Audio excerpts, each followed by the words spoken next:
ٹھیک ده یو بل قسمه زاویې تقسیم کی هغه سپلیمنټری او کمپلیمنټری یعنی مکمله او متممه زاویې ٹھیک ده نو مکمله زاویې دا هر هغه دوه زاویې چې د هغې مجموعي مقدار 180 مجموعي مقدار یې څه خدای دې کړي چې یوه ایک یو بله 179 خو چې مجموعه یې څومره 180 نو دې ته وایي مکمله زاویه یا ورته وایي سپلیمنٹری اینگل اگر دو زاویوں کا مجموعہ 180 ہو تو انہیں سپلیمنٹری زاویے کہتے ہیں ایسے زاویوں میں سے ہر ایک دوسرے کا سپلیمنٹ کہلاتا ہے یو د بلې مکمل ده او بله د بلې مکمل ده او دواړه مکمله زاویې دي او متممه لکه مثال هغه ورکړي دي که نه ګوره 90 او 90 ګویا کې دا ټوله زاویه د 180 ده که نه ټیک شوله اوس به دې کې یو زاویه دا شو یو دا شو که دا دار سوره ده دا دار سوره او په شریکه باندې مقدار سوره دی 180 ٹھیک ده دا به داسې کېدی نصیب پر نه شروع کې 180 به راشي که دې طرفه شروع کې 180 به راشي ٹھیک ده او متممه زاویې دې ته وایي چې د دواړو په شریکه باندې مقدار د 90 برابر وي دواړو په شریکه مقدار د څه برابر د 90 برابر په دې پیسه پوه شوې یو بل څیز دی مماس مماس یو نقطه وي مماس څه شی وي نقطه وي ٹھیک ده او دا چې کله په دې کرې باندې یا په دایرې باندې یو خط تیر شي او دا د کرې یا د دایرې د یوې نقطې سره ټچ شي او سیده دې نه وځي نو دې ته وایي مماس دې ته څه وایي داسې کېدلی شي چې په دې دایره باندې خط په دې لاړ او یو ځای کې به ورسره ټچ کېږي پورې وځي به دې نه دا به څنګه ګوره دا خط په دې لاړ دا ورسره څو ځایه ټچ شو دوه ځایه ورسره ټچ شو که په دې کره باندې دا بوځې خط نو چې داسې دې پرې بوځ تو دا سوری کړه هلته تې ووت نو په څو ځایه کې ټچ شو دوه ځایه کې ټچ شو ورسره پوه شوې بیا په دغه دایره کې وګوره دې ته مماس نه وایي چې د یوې نقطې سره یې ټچ شي او وځي دې نو داسې به څنګه کېږي دا داسې دا خو دا مونږ چې داسې ګول جوړو نو دا خو پل ګول نه وي خو مونږ یې ګول پرس کوو که نه نو چې دا پل ګول وي داسې ټیک ده پل ګول وي او داسې پې تېر شي بلکل د یوې نقطې سره دا دایره چې ده دا هر آن یا په کته ځي یا په برابر شي ټیک شو نه هر ځای به بل نه یا ښکته یا به ځي پورته ٹھیک ده نو دلته دا نقطه چې ده نو دې خوا بله نقطه کته ده بیا که نه داسې د دې نقطې نه دې خوا نقطه کته ده بیا که نه دا خط د دقې یوې نقطې سره ولګېد د بلې سره نه دی لګېدلی پوه شوې پې که نه نو هر هغه خط چې تیر شو په یو دایره او ټچ شو د یوې نقطې سره نه د بلې سره دغې ته وایي مماس مس چې د یو ټکو نقطې سره وکړو بس ٹھیک شو نه په دې قسم پوه شوې بیا خو سبا باندې ولا شکل هم ورکړی په دې 40 سبا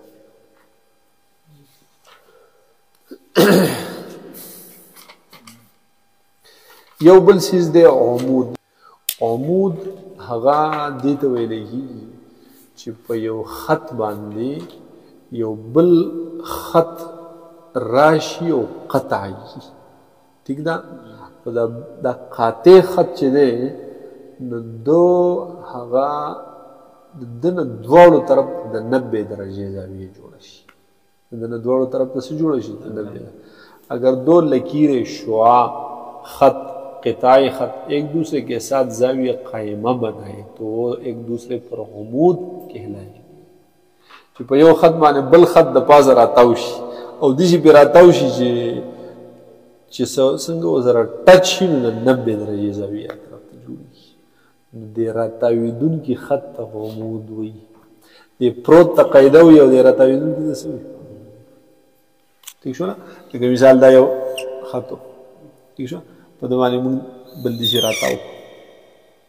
نو چې بیا دا زاویه ناپ کړه دا وکړه دا هم د 90 و او دا هم د څه د 90 نو وایو به چې مثال دې له نومونه کېښود A B C D نو وایو به چې A B دا عمود دی په C پوه شوې او بیا د دې عمود په ته وایي چې یاره دا خط زه بالکل دی د 90 درجې زاویې دلته جوړه کړي کوږ وږ رانه لاړ هغه نه شي د هغې دپاره عمود کینچنے کا طریقه هغه ذکر کوي مدارج عمل د هغې طریقه داسې هغه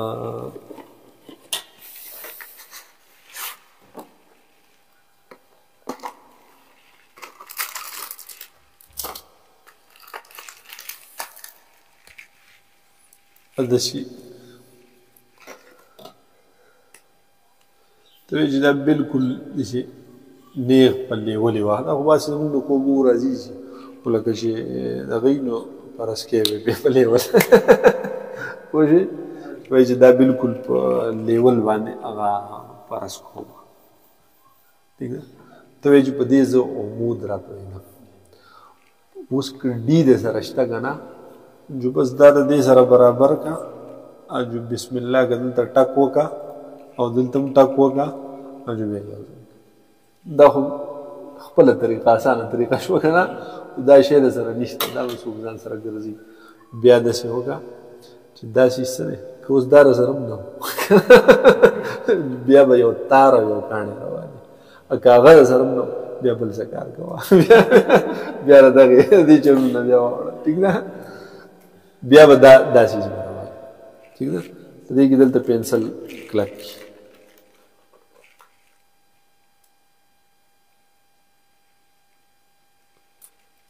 دا چې غټ وی مو پکې مارکر کټ کړی وی که نه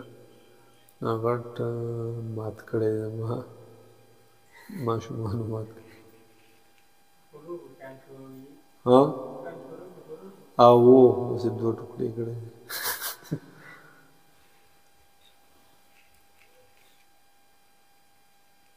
ٹھیک شو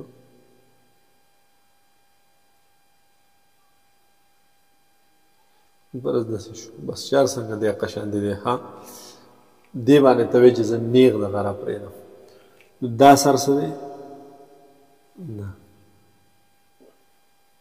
دا د دې سره ټچ کا او دلته یو قوس ولګوه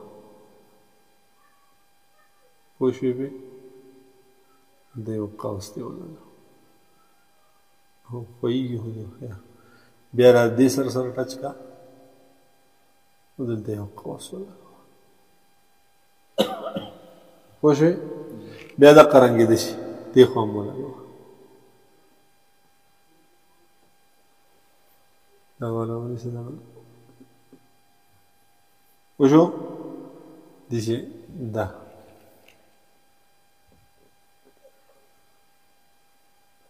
دا قوس به ودله غټ